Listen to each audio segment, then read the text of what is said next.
So welcome to Echoes in Exile, or and we got a couple things to talk about today. First off, welcome Barricade, welcome Spooker, welcome H Bird. Hello, They're hello. all here with us today, and we, like I said, we got a few things to talk about. There's been a lot of changes. They dropped a live update. Well, not a live update. It's a coming update that they dropped a video on, surprise video, kind of, including the towers and a couple changes that we'll get to. And I'm really curious actually to hear Spooker's take on that because he likes the end game a lot with the mapping.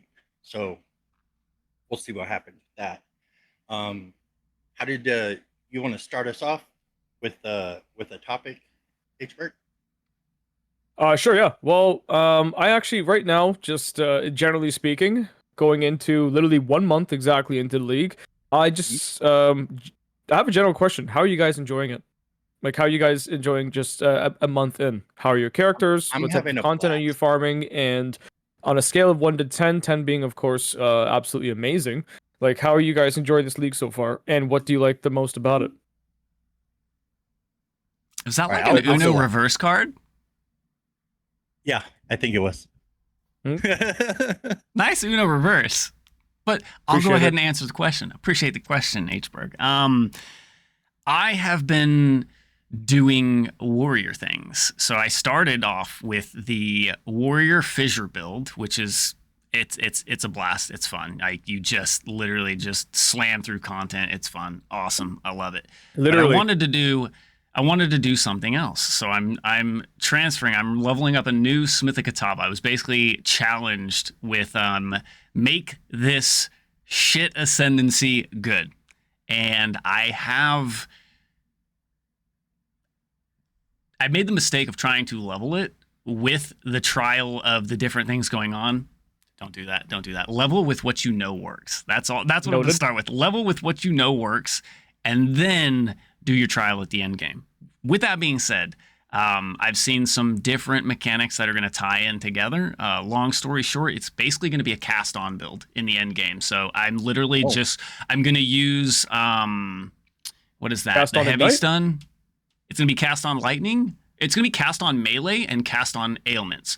But the Cool. bone shatter. I'm going to be using bone shatter as Hell my yeah, dude. movement skill, similar yeah. to people using the whirling slash as your movement skill. Yes, it's coming together. So, needless to say, I will be doing nothing but bone shatter and moving around with it, hitting shit, and it's going to be casting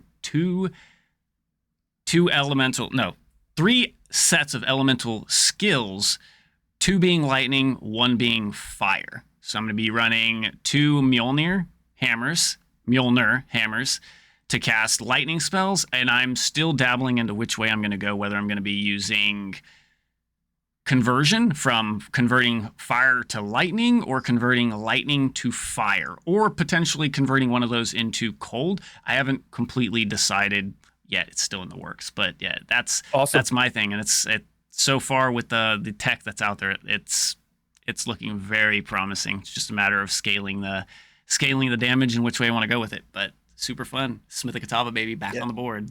Awesome, It's man. like a Well, lot of people were having troubles with Katava build, and I don't understand why. When I went Katava, I intentionally did not go into the armor part of it, which Mhm. is counterintuitive to what Katava is, but I agree. the rest of it is really good if you use it for that build specifically without the armor part of it. It's oh actually yeah. pretty The interesting. life regen, the max life even too, the Yeah, resistances, it's got a lot. and good damage to go along that they kind of The extra cohesively fire, yeah. with it. Yeah. I like it. I think Smith's been solid from the start, Hmm. yeah. It's I think the Smith I think I've done about maybe 5 or 6 even hardcore solo warriors, and I did pick the Titan a couple times. Has some pretty solid notes too, more damage focused. But the Smith, once that rolled out, the first one I made after that Ascendancy was released, and up until now, they've all been Smith just because of the survivability aspect.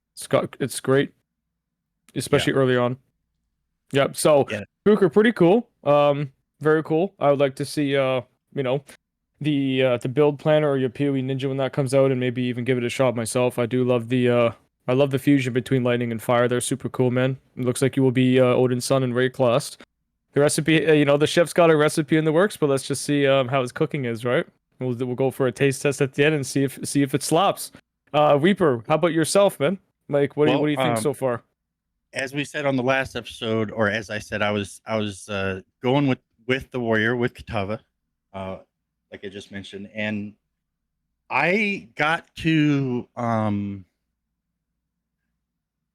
think third act, and then I was just watching videos and I kept wanting to go back to Merc, and I think that it was just some of the changes that I felt also in game were bringing me back to like how I felt prior to that in like 0.2.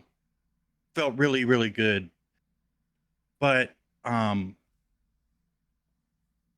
wanted to try it with the new changes that I felt with the warrior and kind of intertwine that in the new build. So what I did is I made a Merc and I went SSF with that. And right now I'm going into Act 2 on him, and I'm just basically using Ice Strike only, but what I've dove a lot deeper into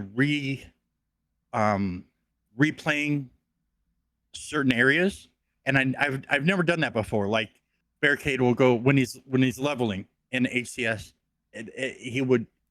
That's how they level, right? Like Barricade's shown us. Like you level up before you hit the next one, so you feel more comfortable and blah blah blah. It makes sense.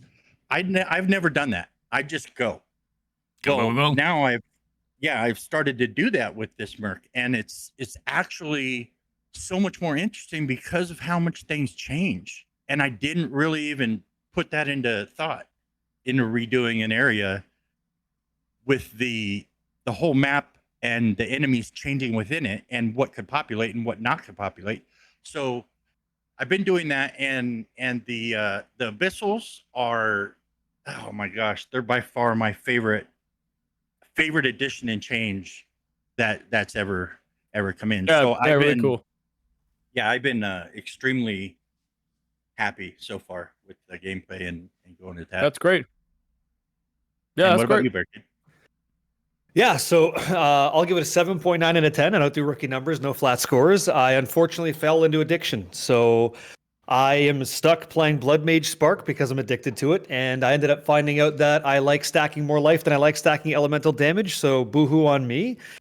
Season's awesome. I find myself enjoying probably the most crafting. And like I appreciate itemization the most, more than it's ever been in Path of Exile 2. As you guys know, like if you've played a Blood Mage Spark before, it's hard to get away from that because it does awesome AoE clear, really good single target. There's not a reason for me to move away because it's just so tangy, so juicy, so good.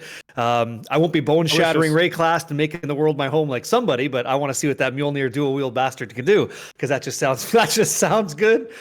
So I unfortunately started a Chronomancer, which I didn't really do much of with the crossbow because it was boring. And I just said, why am I doing this? I can just play Spark. And so I am stubborn. Fair. I'm a stubborn asshole. I need to try something new. I need to diversify. And so I'll probably do that in hardcore SSF just to force myself to do it and get somewhere. So yeah, when I played Smith the Katava, like you guys are talking about that, but I leaned into the armor side because it was hardcore SSF. And so using a white armor base just makes total sense because you can just get that. And then, you get crazy properties on it. So that's what I did. Yeah. You're right. Like I never saw the offensive side, but I hear good shit. So yeah. Yeah, I did the same thing with the white armors as well. Yeah. Pretty cool, honestly. Pretty cool mechanic too for Ascendancy, like just a plain base, awesome. plain chain, and yeah, it's pretty cool.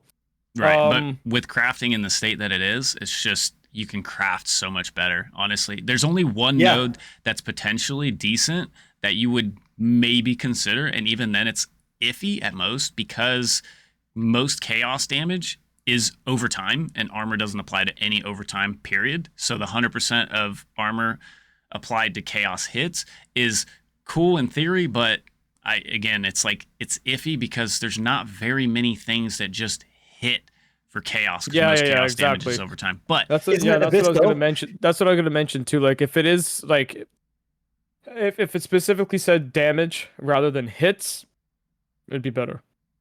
Yeah, right? It's got to be hits. Yeah. Yeah, and that's the whole problem with armor. Like, armor is in a better state. I 100% Yeah, I agree with agree. that. But Yeah. it still has an issue to solve, and that is damage over time, because we have no defense outside of just an insane amount of health regen to overcome that. Whereas to like ES, you can stack ES insanely high to actually cover. You can get regen, your ES regen way higher than your life regen. Now, as a blood mage, Yeah. and this is actually I was thinking about this for the warrior as well, the life tech that the blood mage is using, potentially throwing that into a scalable thing on the warrior side as well. But I did have a side tangent, not to get too far off task, towards you, Barricade, because I haven't done much spell casting. But what makes the blood mage spark so much better than what would potentially, you would think, would run spark, being the other ascendancy, which for what, the elementalist for the Sork? Sunder the flesh, baby. That's what makes it the best. 3 words.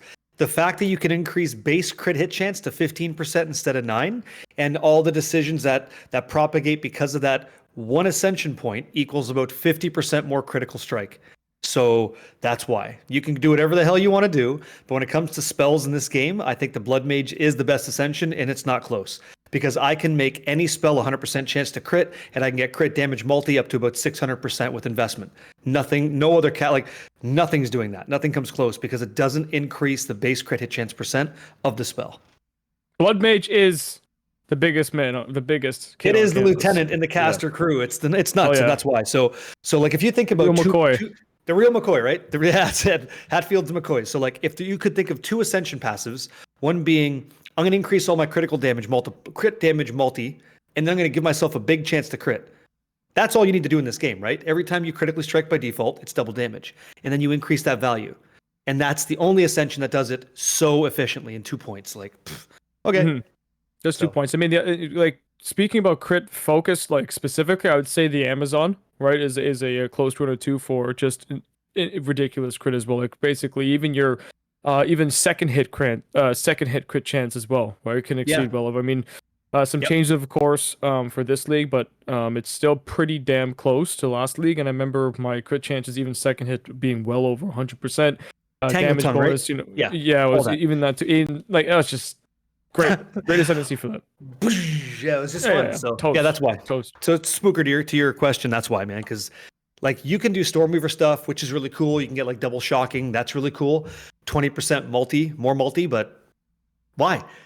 Cast on critical is a thing, and you can just like abuse the shit out of that with like comet spam or whatever you want, right? Like it's spells, whatever you want to do, you can do.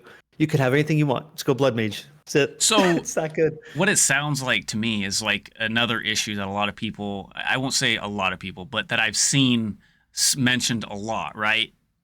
When in doubt, just roll Deadeye, right? Deadeye Ranger. It's just so powerful. It does so many things so well on the attack side, right? You could just boost everything. Yeah. Crit and accuracy, definitely. Yeah. You go crit or accuracy stacking, and you're just going to destroy the game. And like you said, two nodes, right? Or 1 node?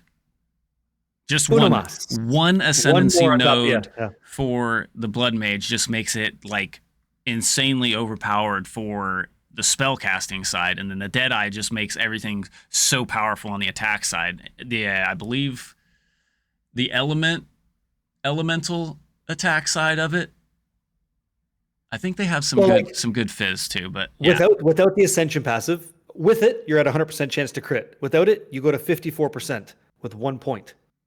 That's crazy, man. Yeah, it's like that's wild. A side to that, do you think that 1 node is too powerful and that it should maybe either be reduced or have some other competitors to give a reason to choose other ascensions? Hey, hold on. If you're asking him if he likes balance, no, that was not the answer. No, I know. No, I leave it alone. Here's my thing. Play the game to have fun. If these things are in the game and they want to review it to balance it, okay, I'll understand that. I think a problem to address here is Path of Exile 2's endgame does not provide adequate competitive content. you can run right through it with like multi-million damage builds, like what I'm doing, right? And so that's something that's a power fantasy I've earned that I want to enjoy, and there's nothing in the end game to challenge that prowess. So that's something that grinding gear games has to figure out. Should it be balanced again? I'm sure they'll do something, but you can't. We'll see what happens. I'll leave it right there. We'll see what happens. So who was I watching? Was it Ro? I can't remember who. Is the cat guy? That's Ro, right? Rue. Rue is a cat. Rue too? Yeah. Rue. Sorry. Rue's the cat guy. Yeah. Sorry. Yep. It's okay. So I was watching him. He did a really, really good video actually. Going in depth on it. Like he had Excel spreadsheet out. He was going crazy. Actually giving solid feedback. And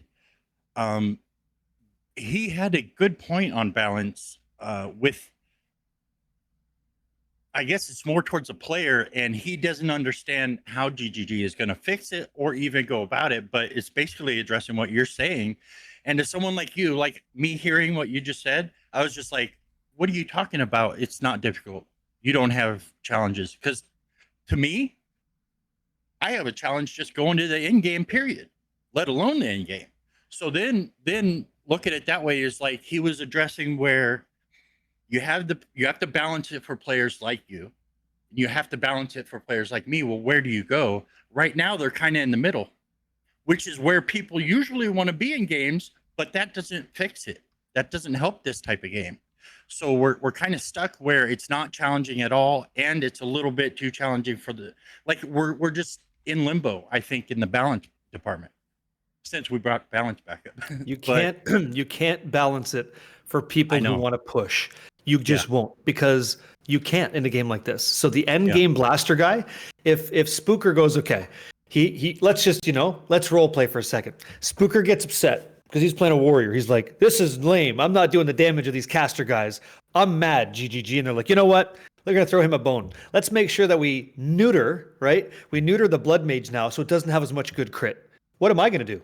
I'm going to go look at this Deadeye guy because he's pretty cool. Yeah. I'll just go to what you buff, right? Like the balancing problem you have as well, to your point, if I balance the game around melee, that means that I have to either increase the base damage of melee weapons so that it exponentially rises in the end game, which I will just go play that, and then I'll be bone shattering like a mofo, which again is overpowered in the end game. So like however you do this teeter-totter, I'm going to be I'll find a way. Like you ever seen Jurassic Park, right? We'll find a way. So I don't know if you can solve this. Yeah. I'm wondering if they can make it less of balance on the. Now, I want to keep in mind this, since this balance talk, we're talking about the balance as kind of an ecosystem in player dynamics, not necessarily the game specifically. I think we're on that page, but okay, I wasn't saying that. Okay. All right. No, I think I just wanted to make it clear out to the listeners, but if I wonder if they had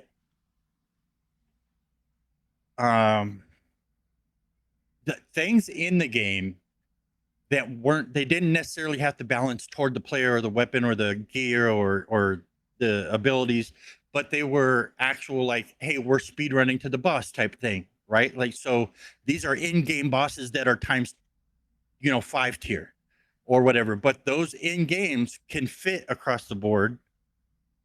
But those in-game players that are, want to go after that, they're for those people, but it's not out of reach for everyone either. And you could reach tiers up what would it be? A Coliseum of sorts, where you're at like a boss, table. Oh, you still can right now, even with non-meta builds, right? Yeah. Like tier 1 is actually relatively easy. Like I actually I know what I'm saying. For my ranger, it was far under par of doing T3 pinnacles, like for any of them. But I still ended up finishing T3, and I already knew that both defensive wise and offensive, I was wearing to par, but it still melted. So going back to Barricade's other comment regarding the the competitive side of this endgame content stuff too. Yes, these pinnacle stuff may die too easy now, and maybe their damage isn't crazy enough. But that's also before people were complaining about the opposite. They were saying everything is Right. too punishing, and it was also very defeating because you couldn't respawn. So now the fact that you don't lose experience when you die in pinnacle content, the fact that you Yeah. can actually go ahead and use your, your 6 other portals or as many attempts as possible, blah blah blah. And now actually with the upcoming patch to towers, just a quick note too, they will be 66% more frequent. Right, the Citadel spawning in Alice in general. So Right. Fugazi. I don't think believe it. I think it's yeah. Honestly, I'll believe when I see it. So I honestly think that I think it's kind of hard for Triple G to really find the perfect line there, like right in the middle, like what you're saying as well. But Yeah. trust me, like your concept of just taking it step by step and the non-end game players, trust me, just go for it. You'd be surprised at about how well you perform, even if you think you're under par. Now that thinking about what I said though, it popped in my head immediately how Diablo does their world tiers, and maybe that wasn't a good idea I had then.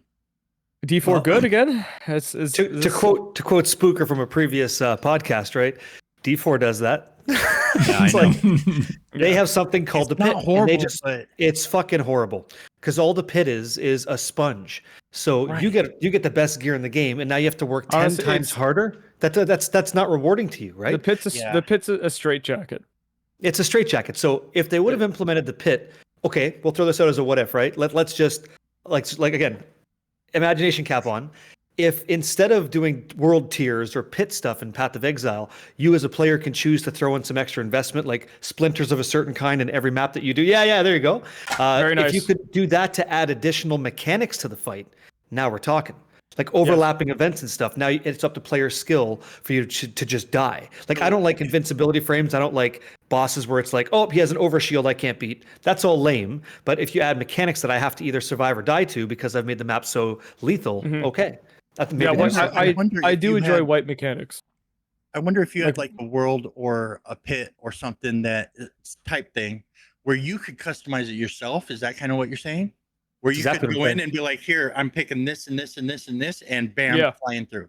That is exactly what I'm speaking Okay. to. Yeah. Okay. Yes. Yep. I just want to make sure I understood because that popped in my head right when you said that. I was like, oh, so that means I understood what you're saying, I guess. So you Hell play yeah, the dude. game and you clear it in 6 hours on regular mode. Cool. I played the game. I beat it in 6 hours on juicy mode. I get more drops Right. than you, but I paid for that and I conquered that. That was a decision we made, right? So nothing wrong with that. Pay to Yeah. win, baby. Okay, I like Wipe it. daddy's credit card. Give me a And- minute. And on a, Yeah, on a sorry, side don't do note, that. like Don't do right, yeah, like on a side note with that same philosophy where you have that scaling difficulty for scaling rewards, I completely agree with that. But the pit wasn't that, right? But a No. Yeah, it just similar wasn't it. pit idea would have The been idea, yeah. done well if you had a reason to push towards that 150, like Yeah. those Yeah. uber uniques, the mythic uniques. The higher you go, the more Grinds you are good, can potentially aimless grind get. for nothing. And Yeah. honestly, that's probably going to be the only scaling difference in this style genre or game that's going to separate the 1% from the regulars. Is that scaling difficulty is just going to reward more, leaving that Yeah, I gap agree. between the top 1% and the bottom 10%. Yeah. That happens. Yeah. That happens now. I mean, yeah. Yeah, that's another what I'm saying. an idea I kind of had last time would be kind of a cool concept is the whole thing with target farming, and maybe this still relates to D4 and the pit as well, but even in like Path of Exile, but it would be pretty cool like if you can find a particular material, right? There's this really like a currency, of course, but it was a currency that represented either this specific chase unique or maybe a batch of them, like a chance for like 1 out of 3 of these items. So before you do the pinnacle content, you imbue the tablet itself and says, oh, it now has the blessing of Wakupanu or whatever, and then it says upon completing this boss, you have an increased chance of dropping either one of these uniques, and that way you can chase for that material, chase for that currency because you want to better your odds of getting it from this pinnacle boss. Yada yada yada. Does Right. D4 do that too? No, they do. So the Undercity, the torment Flop. bosses that you go after, they all have their specific loot table and the specific mythics Okay. that they drop, but it's not a guarantee because there's still such a wide range. Like there's certain mythic uniques that can't drop from 0, blah blah blah blah blah.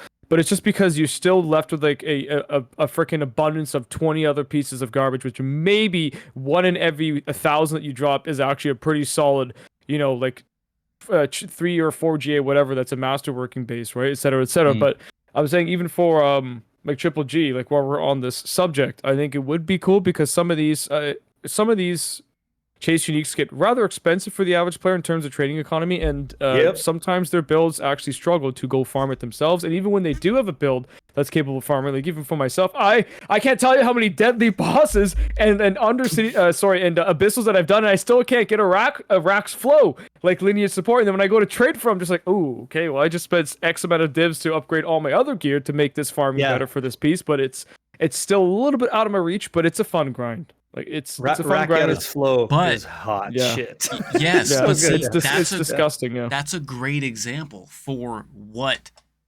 D4 really doesn't have, which GGG has done a phenomenal job of it, right?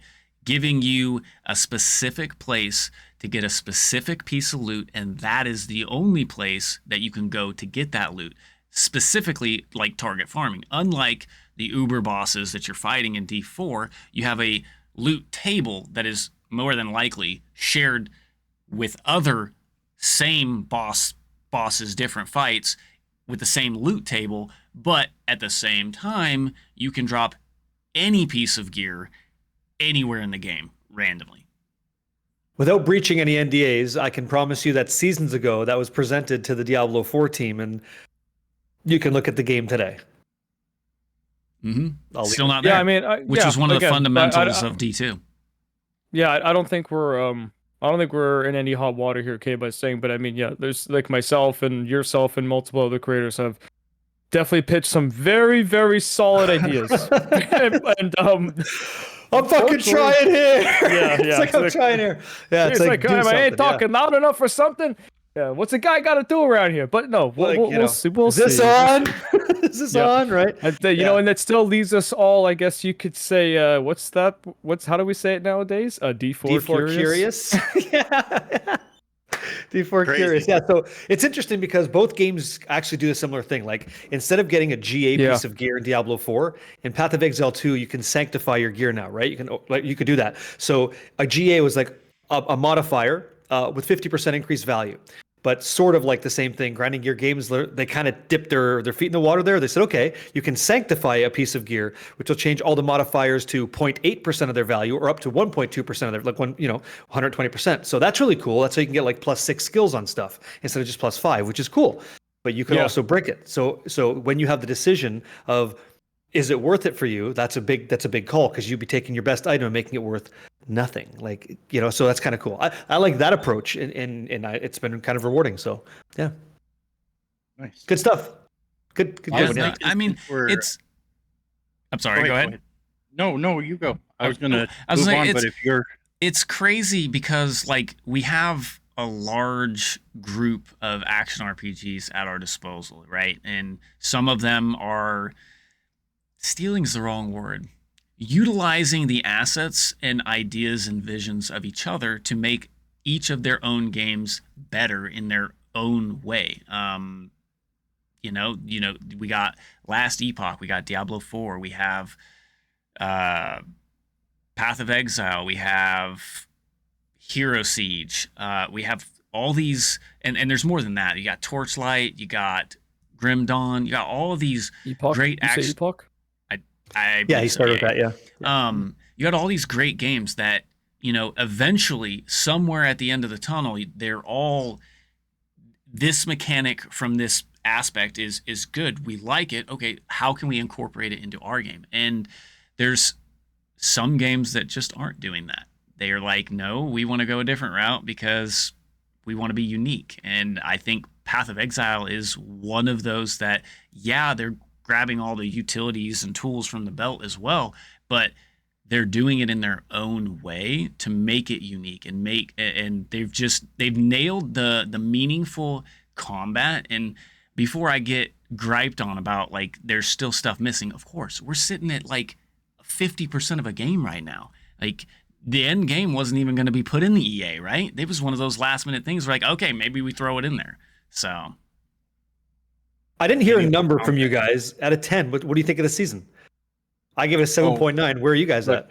Look, where I'm sitting at is very different because my viewpoint's very different, obviously, which is the point. But I guess I'll be sitting at a 9. Okay. Because of the way I feel when I'm playing alone is I'm very odd. When I'm not playing, I don't like I want to play, but I'm too lazy and I don't want to get up. But I was different with other games that I wanted to play where I wanted to nonstop get on. I was like that with PoE 2 in the beginning, and now I'm not because I'm probably just lazy, period. But when I get on and play, I do not want to get off. Like at all. I don't want to leave. And you don't get that feeling in a lot of games. And when it gives you that feeling, it's crazy. And above, I don't know how to explain my feeling and emotion that goes into the game and the way I would rate the game entirely is it has movement behind it just because of GGG and who they are. And I don't know how to explain that. It's just the games I've come from and the development teams I've seen. Coming to a development team like GGG is mind-blowing. Mind-blowing. So it just makes me want to give everything to them 1,000%. They're so good. It's Except insane. that extra point to make it 10 out of 10. Well, it's because I got to have the game in Yeah, the of game. course. Plus No, I I'm have just kidding, stuff I yeah. want. But yeah. That's okay. So 9 out of 10. All right. I'm- H-Berg, where you at? Oh, go ahead, Spooker. What do you think? I was gonna say I have three different ratings for it, and let me explain why. Okay, You want me to ask the question again? no. Go ahead. You'll understand when I give them. Okay, so I have 3 different contexts for it. Okay, so I have a rating for 0.3 in the comparison to the game itself, right? So you got launch 0.1, you got 0.2, and you got 0.3. So in comparison to each other, I give the league mechanic and the season, I give it a solid like 9.2. It's absolutely great. They're going in an absolutely phenomenal direction. Okay. Sure. The game as a whole, I give it probably closer to like a 9.7, 9.8. Really high because the game itself is a phenomenal game. It's going in a great direction and they're doing things that just aren't being done in a lot of other games, and they're making it very, very well done, and they're taking their time. And as far as the third one, specifically towards crafting, I think crafting is broken. It's absolutely great, a 10 out of 10, because you can literally print, with enough currency, you can print anything you want on a piece of gear, which was not doable in the previous versions of Pretty much. Path of Exile 2. But Yeah, that's why Yeah. I give it 3 different ratings, because there's different context for each rating. But yeah, I honestly, I'll just give it a 9.5 across the board for all 3 of those aspects you mentioned too. Yeah, only 0.5 being that there is like the issue I have with my 0.5 drop is mostly the trading economy, because unfortunately, like this season out of the last 2 is actually the least amount of time that I've had to play between the 2 of them. Like up until last month when this new league dropped, I had about 1,270 hours, and I think I'm only at maybe like 1,350. So across the previous 2 leagues, it's an astronomical difference for me, which again is just it's life, right? Just busy things right now. It is what it is. But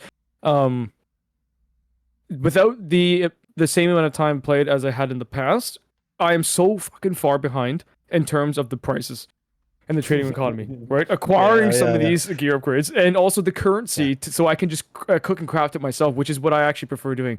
Some people have, you get the comments all the time in chat. Hey, check the market, see how much it is right now, how many divs you can probably afford to buy that right now. It's like, yeah, I know, but I personally either want to actually find it or I want to make something myself instead of just buying everything. I don't mind window shopping, but it's just.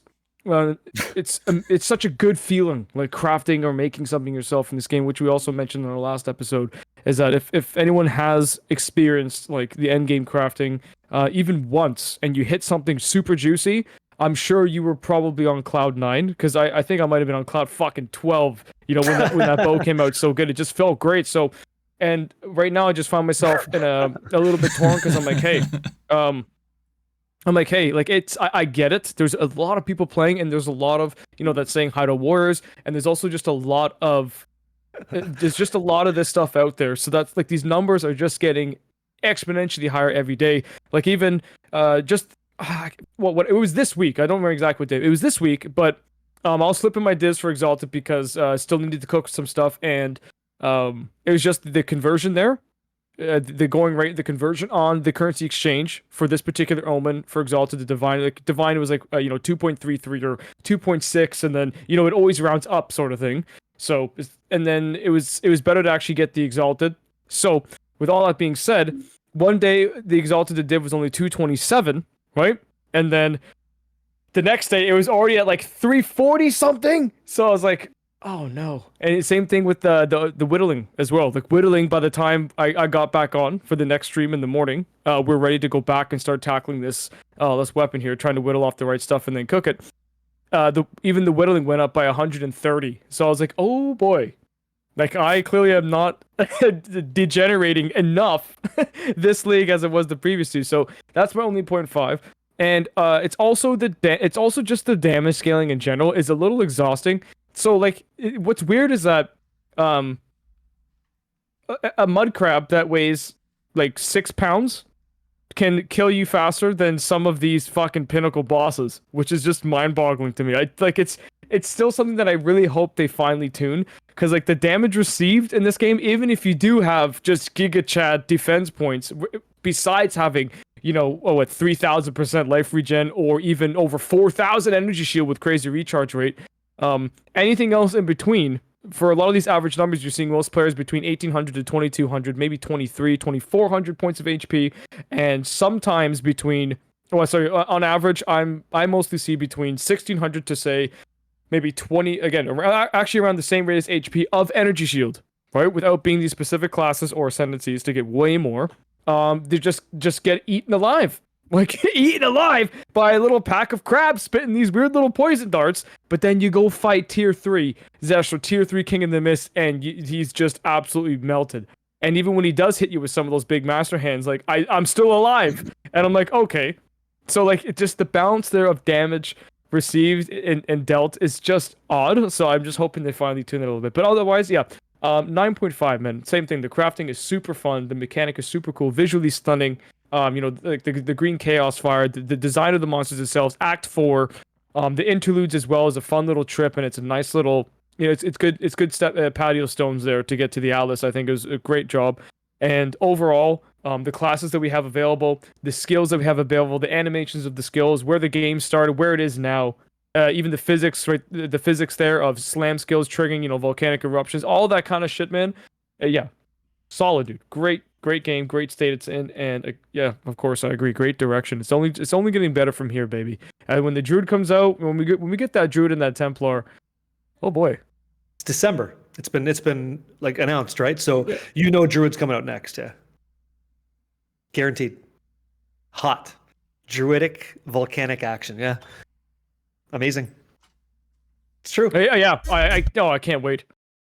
Okay, we started talking towers, right? Oh, are we good there? Yeah. Honestly, let's get on to this topic here. This is the main topic of the episode, so let's break it down. You guys kick it off, because I'll chime in at the end, I'm sure. Yeah. So they just released. If you guys haven't seen it, the video is on YouTube. It's pretty short, but Johnny J there, he's explaining that basically towers are gone, and the same system how we're able to do 3 tablets in a tower, right, to affect our maps, depending on how many modifiers on your waystone that you use to run and complete the tower, is now going to just be on our maps instead. So no more towers. Okay, you are not going to require X amount of maps just to get to another tower, just to juice up your maps, because you're either on a level 100 grind, or you're ritual farming, or your breach fragment farming, and whatever it may be. You can still target farm from even better now. So if you're using a 6 mod waystone there, all you got to do is have 3 tablets ready to go, whichever ones you prefer, whatever your target farm. You can use a ritual tablet, a delirium, and a breach all in one, and affect X amount of maps in range. That is so much better, because what happened to a lot of people, including myself in the past, was you had to do X amount of maps to get to that tower so you can juice up this new cluster, right? And sometimes there are 2 towers in range, sometimes even 3 towers in range to influence a bunch of maps, right? Which was beautiful.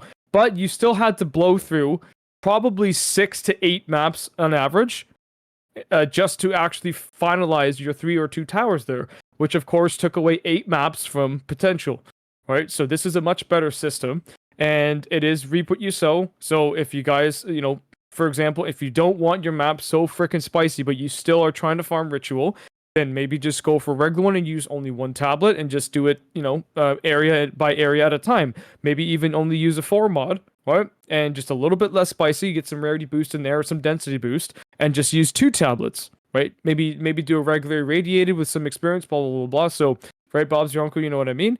And I actually, me personally, I think that system is so much better. Like, what do you like? What do you guys think? Like, is this a W for you guys or an L? Because for me, it's a huge W. Right now, for me, it's kind of doesn't bother me here or there because I'm not really an in-game person as yet, a player as of yet. I will be. I want to be. But I do like that they're listening. I like the whole process that they've gone through with the towers since the beginning. I really do. They've communicated back and forth and listened to feedback and tried their hardest to make it work. And it seems like they're following through not only on just, screw everybody and we're going to do it because that's what we wanted, but they are giving us as a community, again, not just me because I have no idea, but they're giving us what we kind of asked for while still going in the direction that they wanted to go with it. So that's how I feel about it. I think it's good.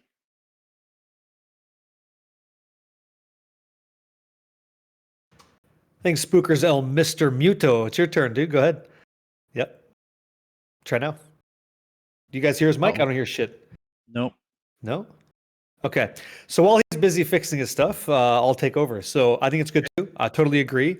I think I'm spoiling it for myself. One of the lines in their patch post was all of the different effects essentially on your map atlas stays. So for the little time I have left, I am hauling as much ass as I can to as many towers as I can to run 6 mod towers to pre-influence the nodes on my tree now. So when the patch drops, I'm going to use things like 3 more ritual tablets. So when I run a ritual, it's going to be a shit ton of rerolls. It's not going to cost me a damn thing. And I'm going to have the most omens I've ever had in my life. So I'm planning for that, but I might be screwing myself over because once those nodes are run and it's back to regular density, regular juice, that won't feel nearly as good as it is for the double dip. So I might be playing a short-term game here, but I don't know. I think overall it's a great idea. I don't know how items like the grand design are going to impact the atlas and how we can teleport to other biomes. And if we can teleport to biomes, I was saying this on my stream the other day, it's like I think I'll just stick to swamp and water and I'll just keep running currency maps at 40% with the latest kind of data we're seeing with rarity being like 150% greatly impacting drops in a map versus something like say 50 rarity. Then I'm going to run 150% rare maps, double juice, and I should be hitting divines like crazy. And if that's the case, then I'm gonna have a really good week, really good 2 weeks, and then I'll probably get into hardcore SSF and just put myself through the blender because that monkey hasn't tattooed my balloon knot in a while, and he's got it coming. So can't wait. That's where I'll be. Spooker, you Nice. fixed? I should be. Hey, okay, go ahead, man. That's what I think. Go ahead. So 2 notes. One, towers, right? What are towers? Towers are a mechanic that allow you to add these tablets or precursors to your maps, affecting these maps, basically giving them a variety of different things that you can add dependent upon what the precursor adds. You have a base precursor that gives you specific things like it adds bosses, it irradiates it. Irradiate, it used to be +1 level, still is, right? Irradiate +1 level, and you have other mechanics that will affect. And it will affect so many maps around these towers. And what the fundamental issue with it is when the game first launched, people were like, okay, cool, we can use these towers to juice our maps. But then people were like, oh, cool, I have 2 towers right next to each other. Now I can juice all these maps 2 times. And then people found out eventually, all the way up to 4 and even 5 towers juicing these maps insanely. And that's where I think it's wrong because it's forcing not just these more casual players, but even the top 1% players is like, well, it's a waste of time to run a map that has 1 tower or even 2. Hell, if it doesn't have at least 3 towers or more, I'm just moving on. But with that being said, I have 2 things towards this, right? I think it's a huge W in general. I thought when towers first came out, my first what's the word, opinion to fix what the issue with towers was, which I don't necessarily know that I actually knew what the issue was to begin with, but not allowing towers to overlap. That was my simple, just maybe a band-aid fix, maybe not, I don't know. I was like, okay, if the towers cannot overlap, meaning that the radius around the tower cannot be influenced by another radius of a tower, and that'd be cool. And just maybe affect all the maps on that tower to those 3 precursors. That was my original fix. So I don't dislike, and we're going to have to test it out. I don't dislike the idea of being able to just use the precursor tablets as more of a scarab from PoE 1. But Exactly what it is. Yeah. In my eyes, that's exactly what it is. And I don't think they want to go down that route. So I feel like this is kind of like a band-aid over what they eventually want to do. So we'll see. We'll see if that's that. We'll see how it works. But I also think this is a completely biased opinion. Call me selfish on this, but I honestly think that if your maps are already pre-juiced, that they should not be able to be affected by the new system of precursors. So How dare you? How dare you say that? Outside Offended. of that, though, I absolutely love the changes. I love what they're doing. I'm excited because not only are they making it more accessible to people using the precursors on the specific maps that you want, you are also getting a buff to those, so you don't feel as obligated, or you don't feel as bad if you only run said map or 2 with 1 or 2 precursors. You're not going to feel as hindered. Whereas before, it was like, if you don't have at least 2 towers, it's a complete waste of time, and it's like, why even do it at that point? I've never agreed with that, ever. I've never agreed that if you're running towers or running to a map that isn't affected by a tower, that you're wasting your time. I've never felt that. I'm playing the game and I enjoy it. I understand that when I achieve my goal of getting those double towers, that it's going to be, lottery time, baby. But until then, I'm still just playing the game. And I don't dismiss the argument. Like, yeah, it's valid. You're not nearly as juicy. Okay, sure. But Right. that's what you work towards. I didn't say waste of time. I did. Just to clarify. He did. Oh, sorry. My apologies. And many other people. This is like the consensus, right? If you're not in a triple tower juiced scenario, you're wasting your time. I don't agree. I get it, but I disagree because you can just play the game and have fun. It's fine. Now, that I do agree with, because I do play the game can just to have fun. Back in the campaign, baby. Yeah, You can play D4. I mean, you can still play D4 to have fun. Mm-hmm. Hey, D4 good. I can't. I'm glad you can. That's good. Yeah, not for Just me, messing but around. yeah. Cool. Yeah, so I Messing think you will actually like it more. I think that you having more agency over the maps that you run is better. I think that the right strategy, and I could be wrong here, and I'm not going to die in the hill, but I think triple tablets of this, like of a similar type, is going to be the best way. And so running all of your ritual, running all of your delirious, running all your whatever, that's going to be the move. So you get the most juice per map, but you will get punished if you're not running 6 mod maps. You will. That's just how it's going to be. And that's okay, because not everybody can run 6 mod maps, right? You're going to be a lot of people running 4 mod maps, double tower, double precursor tablet, excuse me. And that's fine. Yes. That's what you're able to do. And then your goal should be to try to get to a 6 mod map survival state. So what's wrong with that? That's how it is. Mm-hmm. Yep. I agree. Yeah. So, I mean, it's what's also nice though is that tablets, like the tablets being placed inside, to charge up maps. Now, the modifiers are better too. So before, for example, if you got the collector's modifier or the the adjustment there to your waystone because you hit some of the dangerous monster mods. Like it used to only be increase your rarity from 7% to 10%, but now it's actually going to get a value of 10% to 30%. So it's again, there's another better just all around, and even so there's another modifier called teaming, right? And that one actually boosts magic monsters, and the value is from 25% to 70%, right? And it used to be 15 to 25.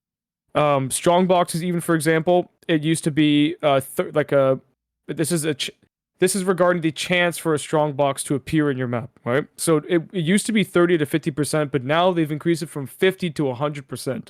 Yeah, right. So a lot of overall, them getting double and triple effects. Yeah, Basically yeah, equivalent to 2 to 3 towers around the map, basically. yeah, So, hell yeah, dude. And there's also like 7 new modifiers to be added as well. I haven't seen the list of them yet, but yeah, I'm ready. yeah, So yep, on the towers, we have some tablets that are questionable as to how they function, right? Some of the Yeah. unique Yeah. precursors and tablets. I actually am curious in your guys' thoughts about it too. Maybe we still have a reason to run towers with a tablet. For example, the towers are the precursor that allows you to access any node within range. The grand design, yeah. The grand project? yeah, Grand One of Project. the- yeah. So I don't know how it's going to work or if it's going to be allowed to be used on any map and it gives a tower range. But I think that would be cool because that would still give us an actual reason to want to run the towers outside of just visibility. Like, oh, I get to see further. But which can be convenient as well. But at the same time, it would be even more convenient if those particular unique precursor tablets were only for towers because the towers have that visibility range. Okay, now I can see where I'm going, so we can just go there. Yeah, Well, it sounds like to Well- me, at least no matter what we worried about will change or not, or if it'll help like the tablet wise, it does sound like they're increasing everything no matter what. Like you They get are, yeah. more exiles in your maps, more bosses in your maps. Well, More one second, essences, Reaper. stuff like that. There's now bosses are on every map now.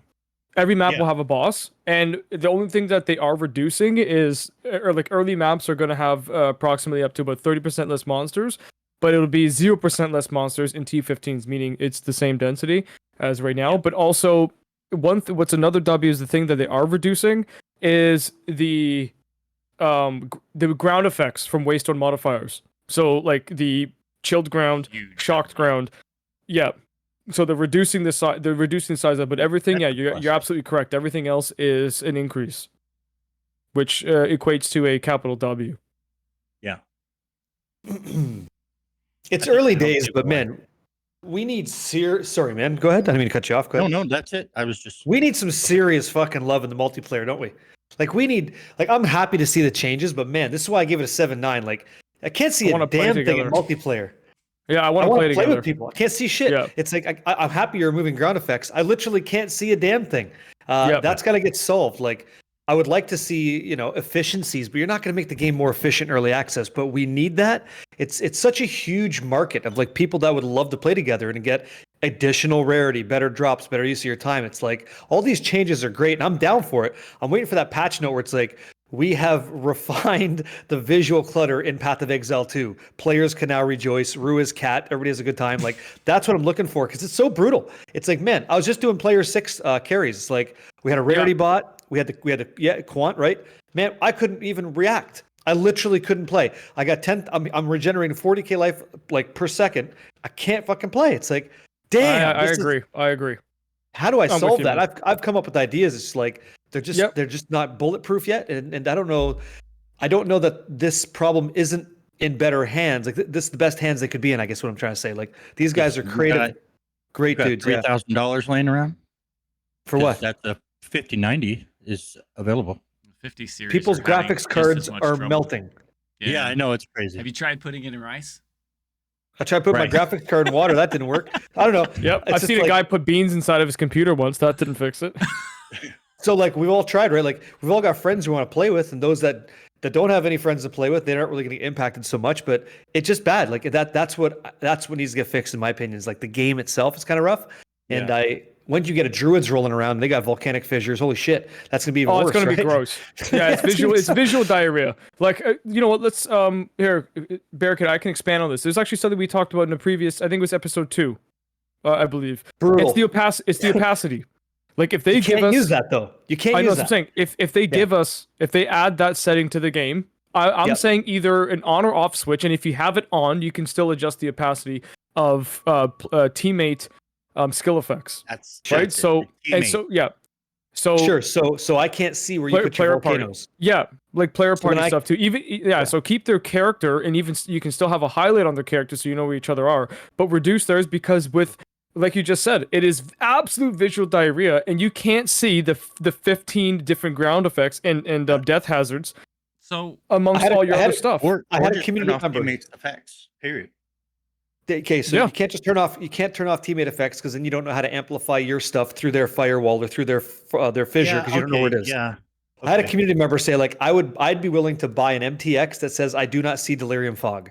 It's like GGG could make a lot of money if they just like let us buy the invisible effects for the things. Then it makes the game a little clearer. But that's not a good I think- answer either. You know? No, I think that's pay to win in a way because Yeah. like That's what they said, I agree.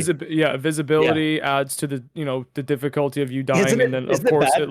a level 100 race and all that stuff. We all love the game. Like a big fan, like huge fan of the game. Huge but fan, sir. Holy shit, this is a problem I can't seem to solve. Yeah. I love how Yeah. it looks, but I don't like how it looks. It's like weird. Yeah, It's a weird And thing. another, community conversation here as well. And one of the main things that I've seen time and time again, including like a great community member that's amongst all of our communities here. A good example, I'm gonna give her a shout out here, is Poison Girl, and she says it all the time.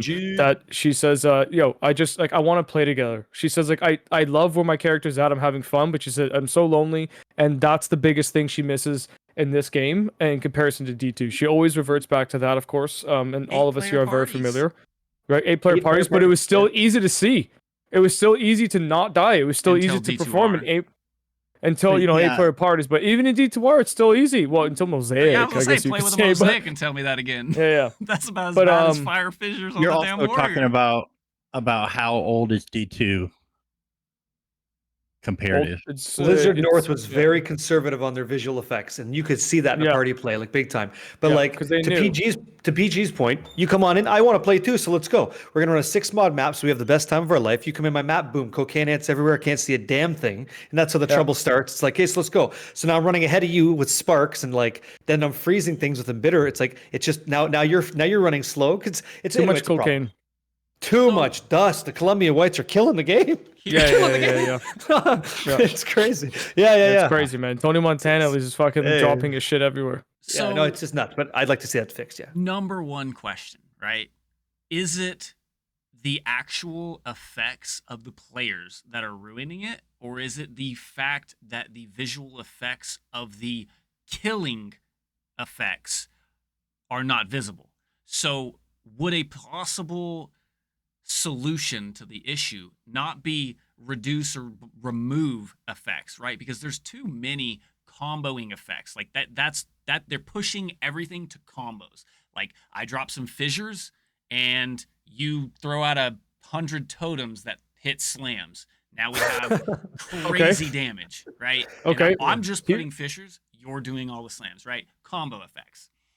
So instead of potentially removing those, because how are you going to see, or how am I going to see where the fissures are to make sure I'm hitting them? if Trigger they're- indicators. But that's what I'm saying. Like you still need a visual indicator, right? Because You we will. don't have PoE and Braille. It doesn't exist, right? I mean, I can't see shit. I play just fine. I feel like what we really need is just more. I know this sounds crazy and blasphemy, right?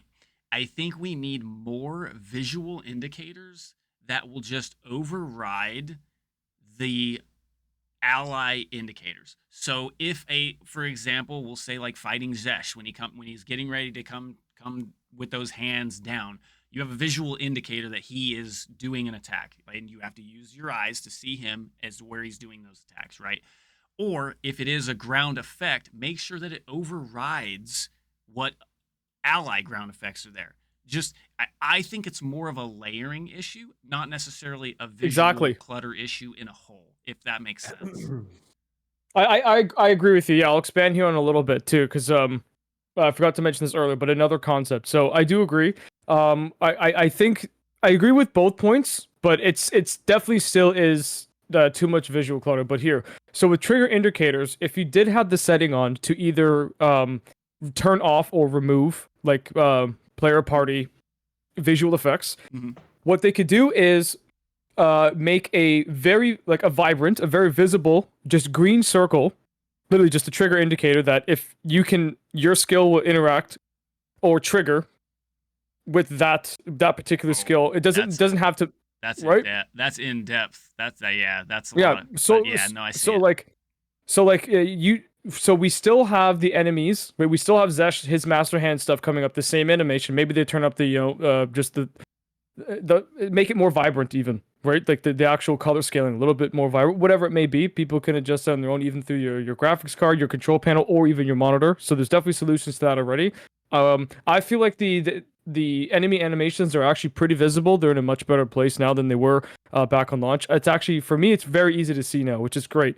But in party play, again, horrible. So I think a cool solution would be you still have the option to either turn it down completely off or the opacity. But say if we were to play, 6-person party, and one person is doing the fissure, one person is about to trigger volcanic eruption, there would just be like a green ring, if you will, that only you would see from your POV. That if you were to perform a particular skill, it's not going to show you which skill you need to use, of course, but it's just going to give you an indicator that this area is able to be triggered or partnered with another teammate's skill that is currently, Would have to be yours if it's indicated. Yeah. If it's Yeah. invictive to Right? Yeah, exactly. So particular player interaction. yeah, so that way, other players in the party aren't just going to see 15 different green circles everywhere. Because like even a good setup like he was talking about, some people are in there just rarity botting, right? They have those gloves that need to be in radius, so they wouldn't have all those trigger indicators all over their screen. But at least now, the people that are the damage dealers, right, the carriers, wheeling the wheelbarrow, have a much better visual experience and safer experience too, especially for the hardcore parties. And I actually think that would be. I think that honestly, it is a little bit deep in terms of the coding, whatnot, right, and actually making that in the game. I wish I could expand more on that and kind of knew, behind the scenes a little bit more, but to see if this is a completely unrealistic, concept or not. But I feel like it's if doable, but that is rough. But it's doable. In my opinion, it's not necessarily that it's doable or not. It's just back to my issue. It's a layering issue where what's being shown in the layer in order. The same thing with audios. If you have 1,000 different audio sounds coming through your audio channels, you're not going to hear them all. Some of them exactly. are just going to be cut out, and that's what I believe is the issue. Like so, if they were to improve layering and give layering priority, I do agree that they should like if your fissure was on the ground, it was crawling with fire everywhere, right? And then we also had those little skitter things, like the poison skitters, even like the skellings, are they like the little stone? Like when your shield wall blows up and if it kills enemies, it creates skellings, these little stone rock minions, like they look like unearthed minions. It's really cool. It's a cool addition to the skill, and they actually do some decent damage. But if you had those things, and then you also had those little chaos balls from the Abyssal that blow up in proximity, and you also have pools and also blood pools, it's so freaking hard to see, right? So if they did layering priority where it was always enemy effect animations over player party, I think that would be a good problem solver.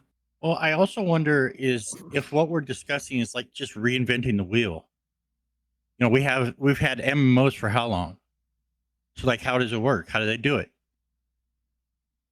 That's there's MMOs with a ton. You have 20 people on the screen, 24 people on the screen, all doing maximum shit.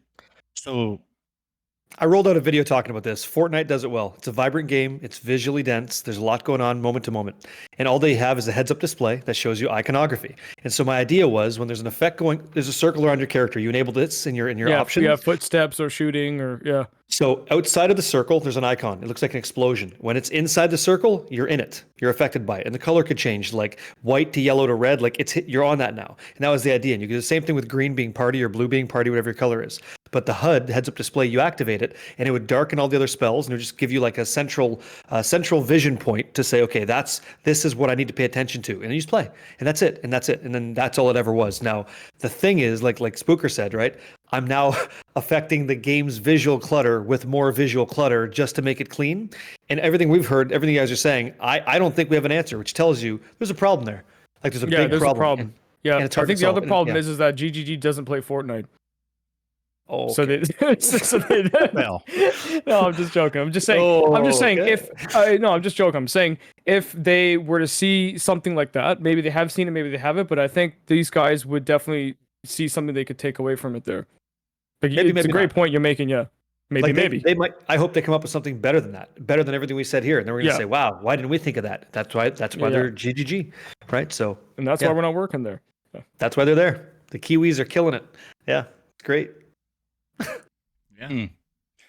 I don't know. But yeah. So Figured. overall, I guess to great topic. I agree. And overall, just to kind of conclude that was, yes, we definitely need to either improve some sort of layering priority, reduce it even, or just have the option there to turn it off and bring in some sort of trigger indicator.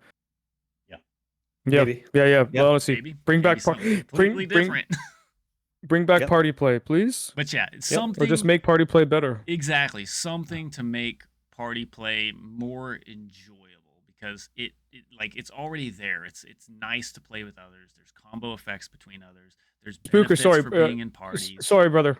Try to bring the mic closer to your mouth, or Is it check your low? coaxial there. It's waving in and out. Pulse. Yep. Oh, it shouldn't be. It's You're good now. You're good now. Yeah. He's good now. Oh my! No, that's my fault. My gain got turned down when I had to mute it. My bad. Is that better? No problem. Good. No problem. We're clear. Sensual Awesome. voice. We're good. Mwah.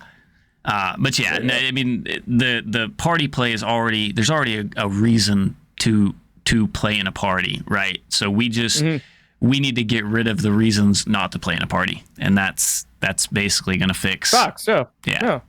Because outside of visual clutter, can anybody give me a reason why not to play with other players? I can think Because of one. people love solo self-found and they love that the idea it's them versus the world and they're But that's responsible for all their opinion drops. based. I'm talking about like factual based as the game, right? As a whole. But I like that's a good Yeah, example. Barricade. But I mean, Did you just dismiss my point immediately? 100%. You rat bastard. You asked for what, I gave you what, and I get denied? What is this shit? There you go. Wrong key What- card, dude. Yeah, What what's do your you question? think? Never A mind. factual reason why somebody would want to play solo instead of group, like actually? right? Like, is there a Definitely a visually. reason not to play with? Not because I choose to or because I want to, but a reason that you should not play with another player. And I can only think of one. I would say loot, but it's not that there's less loot. It's just that I don't know. I don't see that as a reason though.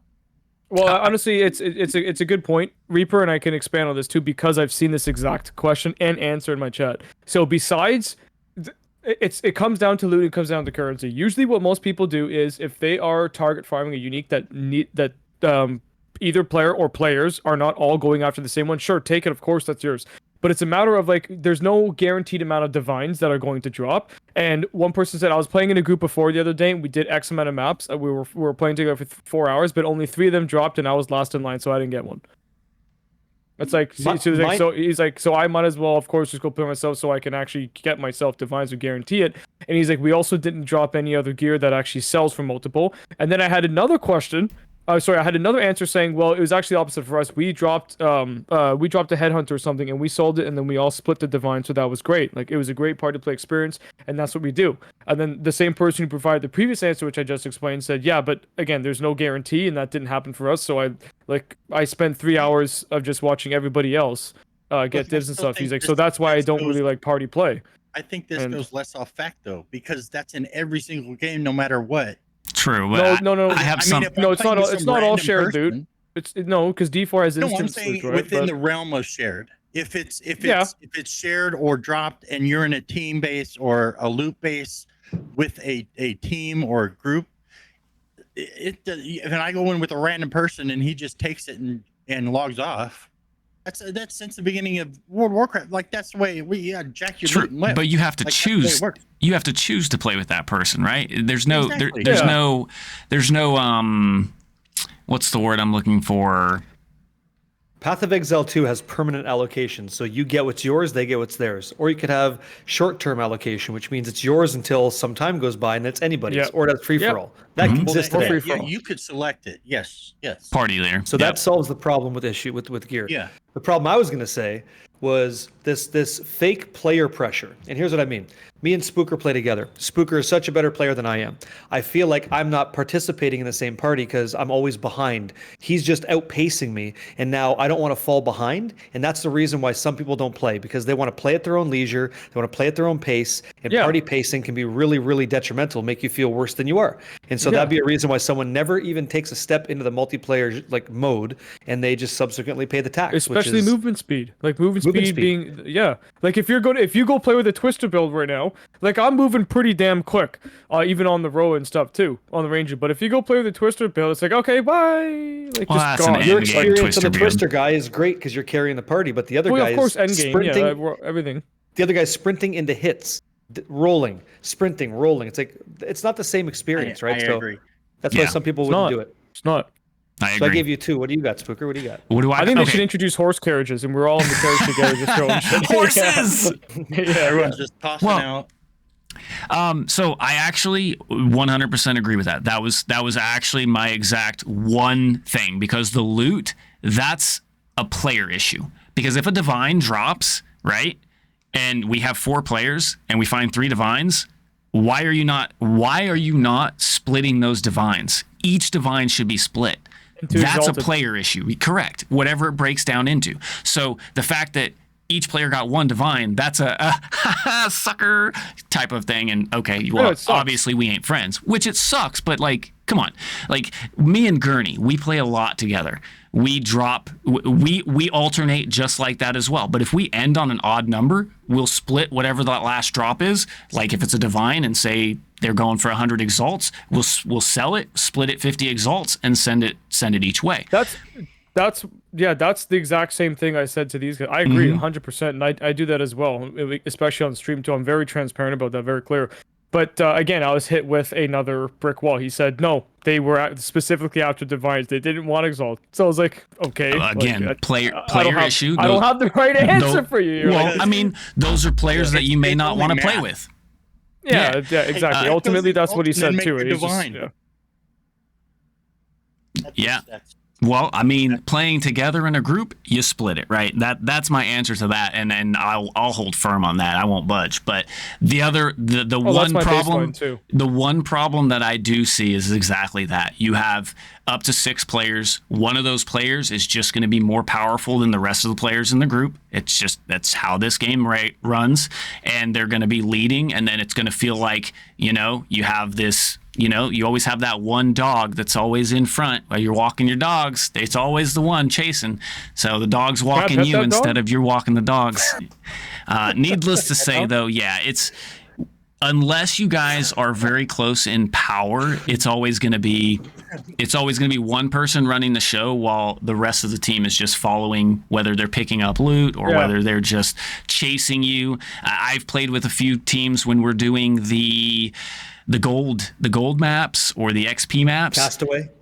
And I'm just sitting like I'm sprinting the whole time, and this dude is still 3 screens away from me, and I'm like, I can only run so fast. So. But yeah, that's the only one issue that I can see why not to play with others outside of the obvious visual clutter as of now. Like outside of that, I'd love to play with other players. Yeah. I'd love to play with you guys sometime. They make it difficult. Even like an Echoes, the Echoes crew doing like a whole new hardcore start together, we should do that. Yeah, we should do it. We'll cook it up sometime. I'm in. Yeah, I think we covered all the topics here that we had for tonight. So again, just a quick little conclusive here for our viewers and such. Just a quick rundown for you guys, right? So towers still exist, but they're only to serve the only purpose is to reveal large areas on your atlas there, right? So they most likely will still have a boss summon as well. You are now using your tablets, depending on how many modifiers are on your waystone, to infuse that map with the activity. So just to clarify, if you have a node, and you just put in 3 tablets, one was ritual, one was irradiated, one was delirium, etc., etc. Of course, it is only going to be that map. right? It's no longer going to be X amount of maps in range, right? Like how it would affect on the towers. It's going to be that map. So you have to have, if you wanted to do a ritual again on your next map, you have to have another ritual tablet, sort of thing. Unless, it's right now it is set to the current waystone, right? Maybe they add it where it'll say it will affect the adjacent, right? Or connect or the next connected waystones. Like maybe if you have, say, in map A, okay, and you have one that you have a path that's going south and you have another one that's going maybe northeast, maybe they'll say it will also affect the next maps connected to this one, maybe. But right now it is only going to be for the current waystone. So if you are getting ready to juice up and start chasing those omens, make sure you just have a bunch of ritual tablets. And you can also expect these things to maybe be, I think it's actually going to be a 50-50. They might become more expensive or might become less because now there's more of a demand for them to specifically farm them. And also do expect a good change in Burning Ground, Shocked Ground, Chilled Ground. These areas, like the patches themselves, are going to be reduced. We have I don't think the concentration of them, meaning like, for me, I've always said that the map contains areas of chilled ground. That's how it's worded. I actually think it's the opposite. The map now contains areas of safe ground, because the chilled ground, ignited ground, shock ground, it's all over the place. Yeah. Right. You literally have just small areas of safe ground. It was scaling.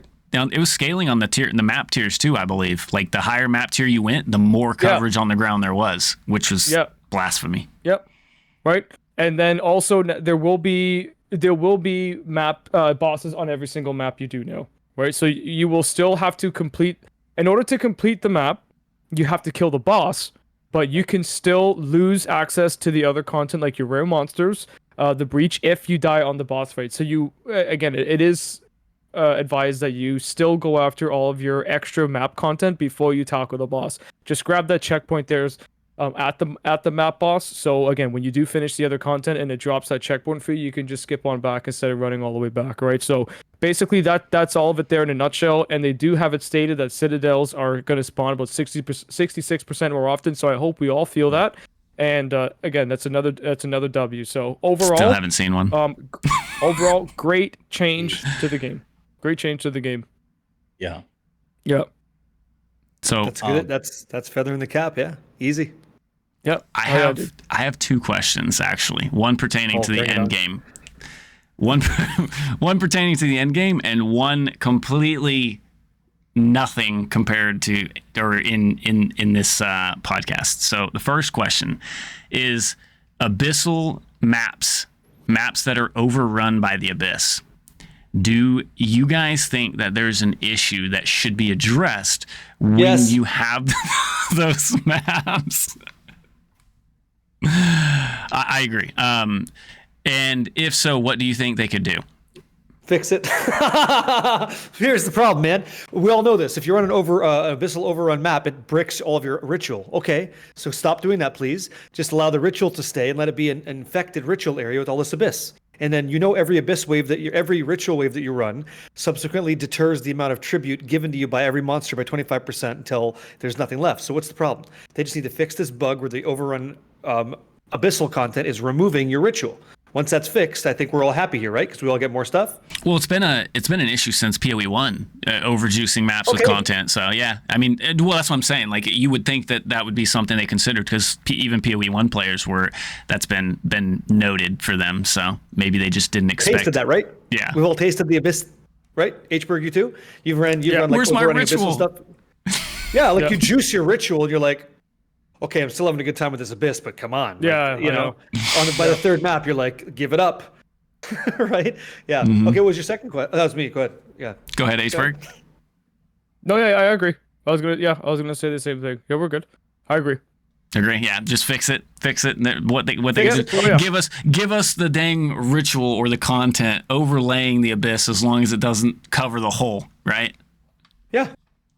Let them coincide. Yeah. Exactly. Yeah. So the size of the content is probably the issue, which is what's causing the bug to begin with. If it takes over the ritual, it doesn't get rid of the ritual. It's just inclusive into the ritual. That could be. That would be great. You know, the one ritual having like 7,000. Because because the Tribute. oh Tribute. Thank you. Got you. yeah. Second What was your question, which is completely oblivious to everything. Do you drive an automatic or a manual? And you will be judged. Personally, right now, I think just manufacturing standards, we don't have a choice. We will buy automatic unless you get something that is that's actually still manual from back in the day. Personally, manual driving is way more fun. It's way more fun. Acceptable. But we're forced to drive automatic. If I own something that was standard, especially like an old Mopar, bloody, I'd be in heaven. I love it. Like, Mopar is the best era ever. But yep, we're going full auto, baby. Barricade? Unfortunately. I've got a 16-speed mountain bike that I enjoy. Nice. Yep. Some gear changes. Is that Schwinn I saw you on? That's right. Yep. Is that new Air Dasher 5000? Fuck, I wanted one of those. I call it the Blue Rocket. Yeah. What's better than the red one? Oh, yeah? Yes, it is. Yeah. You bet it is. I think the same as Hberg. Like, that's just the society we're in. You used to see only manuals. Now, all you see is automatic. So I think that you'll have a tough time even finding a standard around, even going to the dealership. 99% of the vehicles you find there are automatic. Ancient. So, but how about you, Spook? Yeah. Oh, sorry, Reaper. No, Reaper, go ahead. There was a delay. It. No, you had a butt.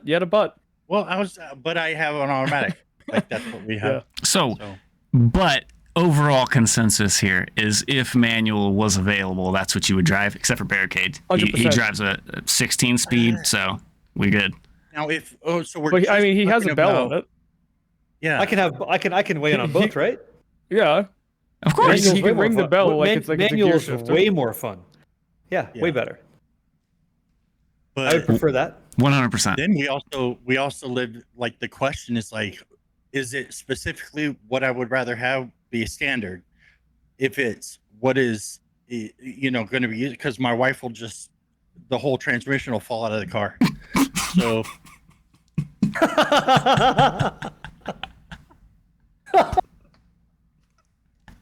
I know why he's moving, guys. I know why he's moving. He's out of here. Get out of here. Good job.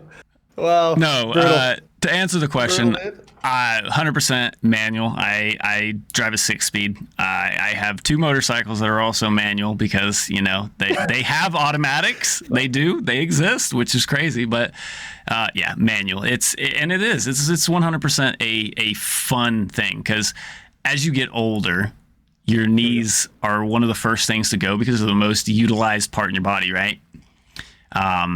You're digging yourself a grave. Keep going. It's just fact. It's a medical fact standpoint, right? Sure. That your knees are one of the first joints in your body to give. So with that comes, holy shit, I can't push the damn clutch in. Yeah. When you're driving on the mean streets of Toronto and you're on an incline and you're on manual and you just kind of like go back a bit, let the guy know you're too fucking close, big man. Crank that e-brake, dude. That's it. Just get ready, right? There's nothing more riveting than that. Hearing that horn, like, yep, 2 chevrons, please. Yeah, 2 chevrons. Give me some goddamn space here. Yep, that's right. Then you put it in neutral and you forget. Love it. Yeah. I'm gonna have to check out one of those Blue Rocket 5000s. Though those actually sound pretty gnarly. 3750. Yep. All right, let's go, baby. All right, guys. Honestly, a great episode, and to all the viewers here that are live watching with Spooker, thanks for hanging out with us today. We appreciate the extra company for sure. Hell yeah. I guess that wraps up episode 6. Good stuff. Yeah. Thank you. Yeah, man. Thank you. Great chat. Catch you guys in the next one. Yeah. Absolutely. GG's. GG's. Spooker, why don't you do the honors, buddy, with the outro here? All right. You guys heard it from Hberg. You heard it from Barricade, and you even heard it from Reaper. That is the conclusion of another episode of Echoes in Exile. Bye. Cheers.